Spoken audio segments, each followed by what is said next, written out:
जन स्वराज पार्टी यानी इसके सूत्रधार प्रशांत किशोर जी हमें टिकट दिया है और विधानसभा सोनबरसा के लिए, और वहां मैं खड़ा उतरूंगा इसी विश्वास पर। पहला काम तो देखिए जो शिक्षा है, शिक्षा व्यवस्था है, उसके बाद स्वास्थ्य है, उसके बाद रोजगार है, उसके बाद जो वृद्धा पेंशन जो है वो समान वो मिलेगा, महिलाओं को ऋण मिलेगा जो कम सूद पर मिलेगा। आपके पिताजी भी यहाँ के विधायक रह चुके हैं, क्या उनका भी इस चुनाव में उनका लाभ मिलेगा आपको? मिलेगा। वर्तमान में विधायक है रत्न सदा, तो लगातार 3 बार से चुनाव जीत रहे हैं, उनके कार्यों को लेकर क्या देखते हैं, क्या जनता में उसका क्या है? उनका कार्य तो अच्छा नहीं है। जैसे पब्लिक में हम घूमते हैं तो पब्लिक सब जो बोलती है उनका कोई अच्छा काम नहीं है, जो भी है वह सब कोई काम ही नहीं हुआ है उनसे। एक तरफ दो मजबूत दलें हैं जिनके बीच कांटे की टक्कर कही जा रही है, राजनीतिक विशेषज्ञ मान रहे हैं कि होगा। जनसुराज नई पार्टी है और सोनबरसा जैसे क्षेत्र पूरा ग्रामीण परिवेश में है, यहाँ कहीं सड़क है, कहीं सड़कें नहीं है, कहीं स्वास्थ्य केंद्र है, वहाँ डॉक्टर नदारत है। एक बड़ी जटिल समस्या आपके लिए भी। आपने कहा कि पिताजी रहे हैं यहाँ के विधायक और उसका लाभ मिलेगा, कैसे लाभ मिलेगा, जनता को कैसे समझा पाइएगा कि वो जो लंबा चक्रव्यूह का घेरा बना हुआ है एनडीए और महागठबंधन का, उसको तोड़ पाने में आप सक्षम हो पाएंगे?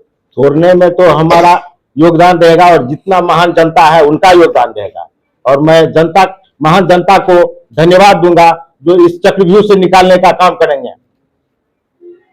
जो 15 साल से चक्रव्यूह में फंसे हुए हैं वहां से निकालने के लिए महान जनता करेगी। आप लोग कह रहे हैं अपने बच्चे का मुंह देखकर इस बार मतदान कीजिए, लगता है जनता की ये बातें समझ में आएगी? मुंह देखने का मतलब क्या है?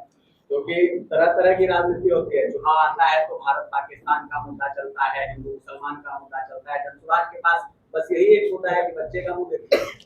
यहाँ जनसुराज के पास न हिंदू है न मुस्लिम है, सभी एक समान है, और बच्चे की मुद्दा है, रोजगार की मुद्दा है, जिसको अभी हवा चल रही है कि नहीं ये जनसुराज जो है वह सब देखेगी। अगर आप सरकार बनाते हैं तो यह सब काम होगा।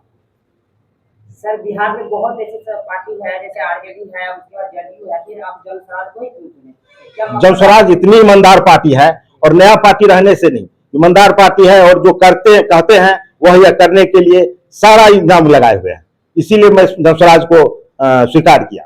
अच्छा, एक सवाल का और जवाब है, 3 प्रत्याशी तो मूलतः होंगे ही जो दलीय है, और भी हो सकते हैं एक्स्ट्रा।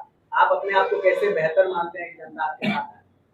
बेहतर इसलिए मानते हैं जो पहले से यहाँ विधायक बन चुके हैं, जो रह चुके हैं अभी रनिंग में, उनका कार्य क्षमता खूब अच्छा नहीं है पब्लिक में, और उस पर हम इसलिए खड़ा उतरना चाहते हैं क्योंकि जनसुराज अभी जो है वह स्वच्छ छवि के आदमी है, और जो बोलते हैं उनके मुताबिक सब जनता उनके प्रति आकर्षित है। तो सर आप जनसंपर्क कर रहे थे, लोगों से मिल गए थे, जनसुराज के प्रति आपके पास क्या रुझान मिल रहा था? बहुत अच्छा रुझान मिल रहा था, जो अच्छे आदमी हैं, और इनके साथ और इनका सरकार बनाएंगे तो हम लोगों को जरूर फायदा मिलेगा।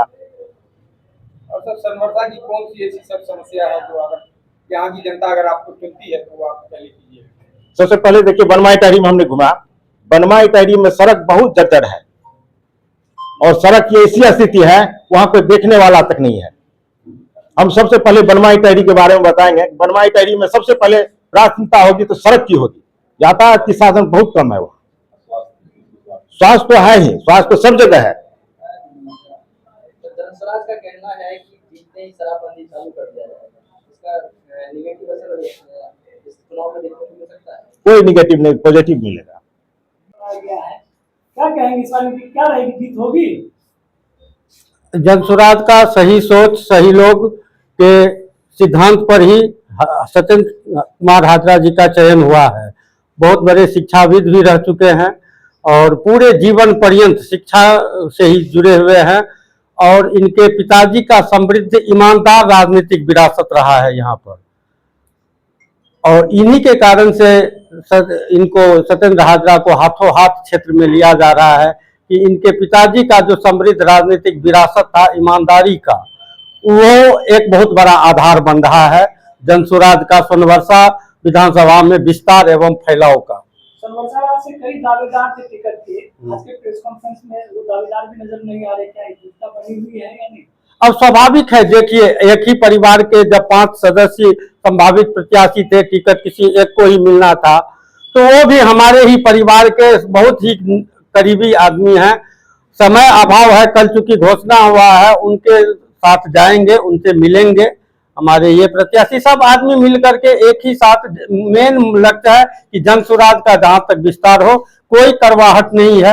अब क्षणिक तो वो होगा ही, जो कि हम इतना मेहनत किए मेरा नाम कट गया, तो वो कोई मायने नहीं रखता है। हम लोग चुनाव प्रचार अभियान में भी एक साथ जो है सामूहिक रूप से जो है हम लोग यात्रा भी निकाले थे। उस समय तय हुआ था कि सब आदमी मिल करके ही जनसुराज का विस्तार करेंगे, चाहे टिकट किसी को भी मिले। हम लोगों का दिल जनसुराज के साथ है। चलिए, बहुत बहुत